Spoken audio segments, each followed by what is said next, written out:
So I'm here in the dugout at Easter Road to speak to a man who is synonymous with Edinburgh and Edinburgh fiction. Choose Hibs, choose Easter Road, choose Leith, choose Trainspotting, choose Irvine Welsh. Well, Irvine Welsh, this is a view you don't often get when you come to Easter Road. How's it feel? It's great. I'm keeping Neil Lennon's seat nice and warm from here, like, you know, so I hope if he's in the stand he appreciates it, like. Yeah. Clearly your love for Hibs and for the team here at Leith is well documented, and so much so that when it came to writing Dead Men's Trousers, the latest instalment of our Four Friends, you could not include that Scottish Cup win.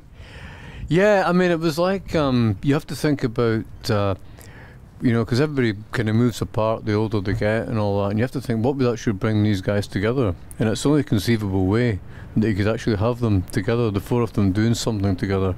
And it was one of these things that, in a way, that win kind of brought the whole community together here. You know, it was a cathartic thing. It was all these years of hurt ended, so it was a nice metaphor for them getting back together. Although their years of hurt didn't end. There was all sorts of things going on in that chapter. Yeah. Was that the easiest chapter to write, I suppose? Because I mean, when I read it, I was trying to see it through the character's eyes, but I kept seeing it through yours. I kept seeing it through mine as well, funnily enough, because I had to go to Ibiza the next day too. You know, all these coincidences. But, yeah, all these bad coincidences. But funny thing was that the day before I was shooting the Trainspotting 2 scene with Bobby Carlyle, like the Mikey Forrester scene, in Glasgow in Townhead. I was supposed to shoot it in the afternoon, and I was supposed to meet a couple of pals, Rangers supporters from Glasgow. We were going to go out for a night out, and then kind of made the best team win as long as it's Hibs thing after it. And then I was meeting 40 guys at the 10 o'clock train coming through from Edinburgh. But Danny wanted to shoot the scene in the night instead, so I didn't get to bed till 4 in the morning. Basically, I was shooting it till 3 in the morning, and so I was up again for the 6 o'clock, 7 o'clock in the morning. Couldn't sleep, up for the cup final. And the rest, as they say, is the rest is history. Beautiful history, good history, instead of the usual bad history. But it's amazing how every one of these 114 years becomes retroactively sweet, as opposed to, it just builds on that time.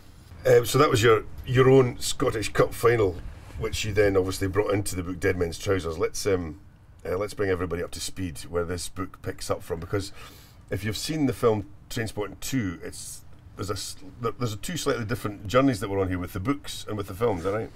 Yeah, I mean, I think that because the book porno that Trainspotting 2 was based on was a kind of bit dated by the time we actually got around to shooting it. We had to kind of do something a bit more modern, kind of bring it up to date a little bit for Trainspotting 2.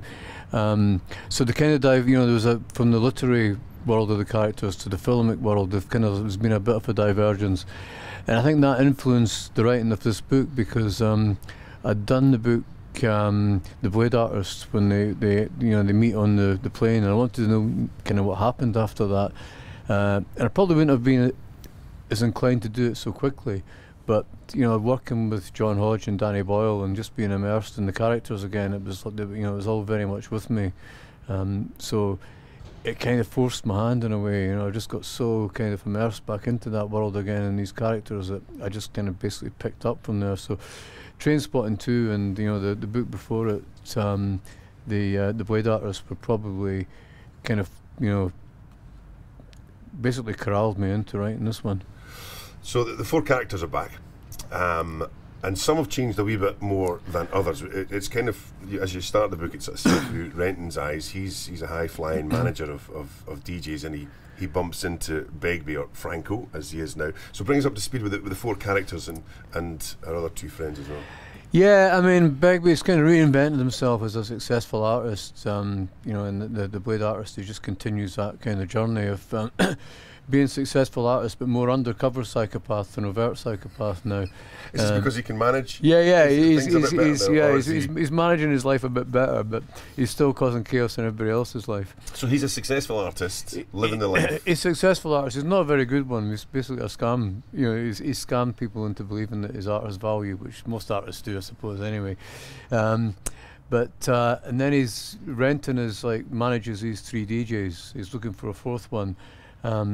one of the DJs is washed up, one of them is kind of a big emergent superstar, and the other one is about to kind of break. And it's just about him kind of being in this kind of role where he has to be the responsible one, really, now, and it's not kind of, it's sitting quite heavily on his shoulders. And Spud's pretty much the same as he always was. He's not really been able to shake off addiction and poverty, so very much the same as he was in Porno and in the T2 movie. I feel sorry for Spud, though.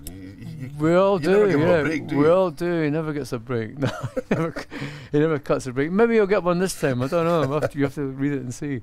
And Sick Boy is very much the same as well. He's very just this pompous, manipulative, scamming guy who just who really thinks the world owes him a living and is almost in this permanent state of outrage when it kind of contradicts him in any way.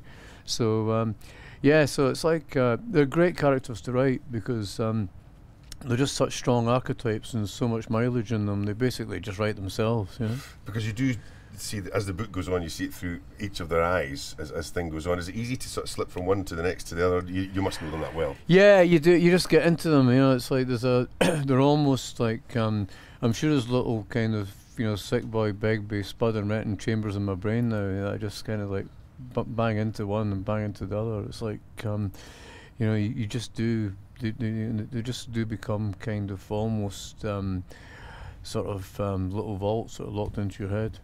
There are parallels between the journey that they've all been on and the journey that you've been on in different ways over the years. Would it be fair to say there's a sort of autobiographical line to this? I don't know. It's funny because, you know, you think the kind of writer I am, I tend to let the subconscious do the heavy lifting. I just batter these things out on paper in the first draft. And in the second draft, you've got to really compose it and to make them kind of proper, kind of individual, kind of realised characters with their own sort of stories. So there's a kind of bit of both. There's always, I think there's any character you write in fiction, I think there's always an autobiographical element to some extent, because you're using your own emotions, you're filtering it through your own lens. But it also has to be composed. You have to draw in other people, you have to draw in other sort of other things that are going on, other kind of emotions, other sort of that I get a lot of it from music. You know, I make a playlist for every character, and that kind of gets me into the emotional headspace of the character and where they're at that point in time. So I think it's, you know, it's a mixture of both. It's a bit of a soup, really. I suppose it'd be like your babies as well. You wouldn't want to choose a favourite, but is there one that you perhaps see more affection to, or? Yeah, I mean, it's kind of, you know, it's hard not to like Spud most because he's the kind of lovable loser that everybody kind of, you know, he tries very hard, but things don't kind of quite come off for him.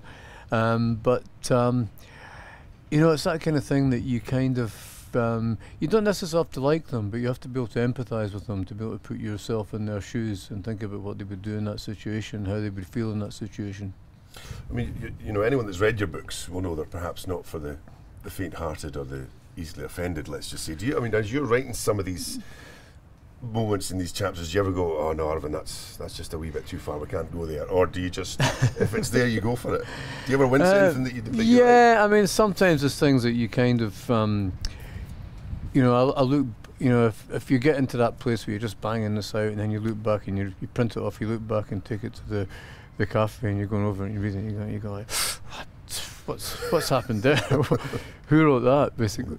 And I think that's a good thing. You know, it's a good thing to be quite to get a strong reaction from yourself. You know, so if I get a reaction from myself and I think that you have that kind of thing, you have that kind of what's my mother going to say when she reads this test, like, you know. So if you get that feeling, you know, I think this is great. This should stay in. So that's the gauge. That's for you. The gauge, like, yeah. But where do you think it comes from? I mean, obviously, the story of Trainspotting was based on your own experience of heroin, the dark side of that. So, I mean, how dark is the dark side of Irvine Welsh?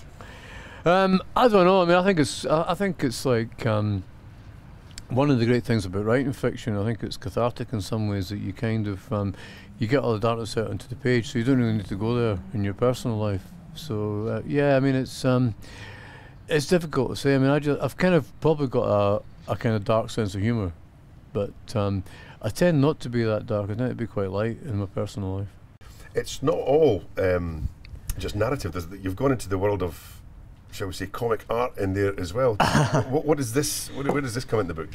Well, I mean, the DMT trips are kind of, you know, when they go into this, when they take the DMT and they go into this kind of state whereby the pituitary gland opens up, and it's like a kind of, it's an experience into the next world, or the world we came from before this this little kind of slither of mortality we call life. So it's kind of quite, I mean, I took a bit of DMT last year with some friends, and it was quite interesting. It was quite enlightening for me as a kind of confirmed atheist to actually realise that there isn't just two big bleak slabs of nothingness kind of in between this little slither of life. There is kind of weird stuff going on before and after. You know, we're kind of when our consciousness, our essence leaves our form, that behind it there is something more to, you know, there's something more, and I'm kind of convinced of that now. I don't quite know what it is. I have to take more DMT to find out. But I thought, how could I do this? So were you a fan of comics and graphic novels? Yeah, I do like graphic novels, and one of my favourite graphic novelists is Dan McDade. And I worked with Dan before, and he's like a lot of graphic artists. He's based in Dundee, where all these rock star kind of guys are, and so I asked Dan if he would do some illustrations of Sick Boy, Begbie, and Renton and Spud's different DMT experiences, like, you know, which he did, and they're brilliant, and they give, you know, they give the book another dimension as well, you know, and they give the story another dimension. So if you're a fan of graphic novels, like, this is a book for you. Like, well. This covers it too. Well, there's no secret because it's on the book. One of them doesn't make it to the end. Clearly, you're not going to give us any spoilers. But how difficult was that to say farewell to one of these guys? It's not really difficult because, you know, it's like kind of, you know, I've lost so many friends and family members over the years, and you have to distinguish between kind of, you know, real life bereavements and kind of killing off a fictional character. There's no comparison at all. To me, it's like ultimately characters are just tools. They're not real people. They're just tools to help you tell the story. And you have to give some kind of, this is a bit of a romp. It's a bit of an entertainment sort of comic romp in a lot of ways, but you have to give some nod to social reality and think, well, all these guys, what they've been through, the likelihood is that one wouldn't survive into the 50s.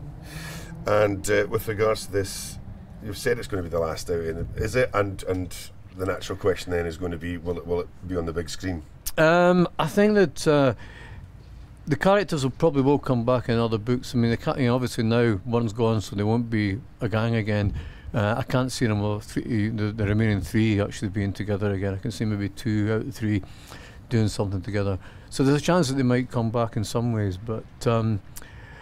And I think, you know, as to the film, I mean, it's I don't know. I think we were nervous enough about doing Trainspotting 2. I think Trainspotting 3 is kind of maybe pushing it. But I mean, it's like nobody remembers The Godfather 3 or Terminator 3. You know, you're really asking for trouble when you do something like that. Well, maybe another 15, 20 years. See if Hibs win the Scottish Cup again. Well, if Hibs win the Scottish Cup again, we might make an exception. Like.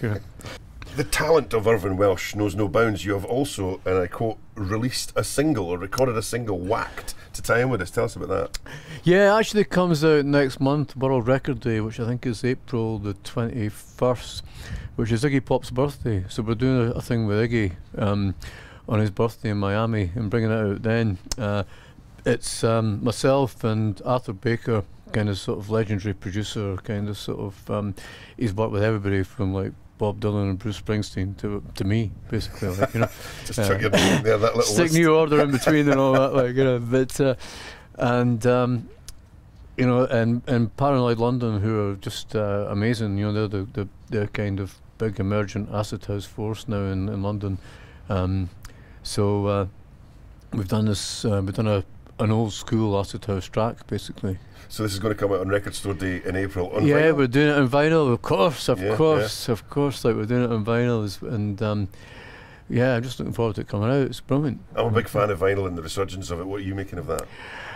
People want things. They want to own things. They want artifacts. They just don't want a list that's going to be on a screen, you know. So your new book and the new single from Irvine Welsh, things you maybe thought you never have to say, but coming out in April. Irvine Welsh, it's always a treat to talk to you, especially at Easter Road. Thank you, buddy. Cheers.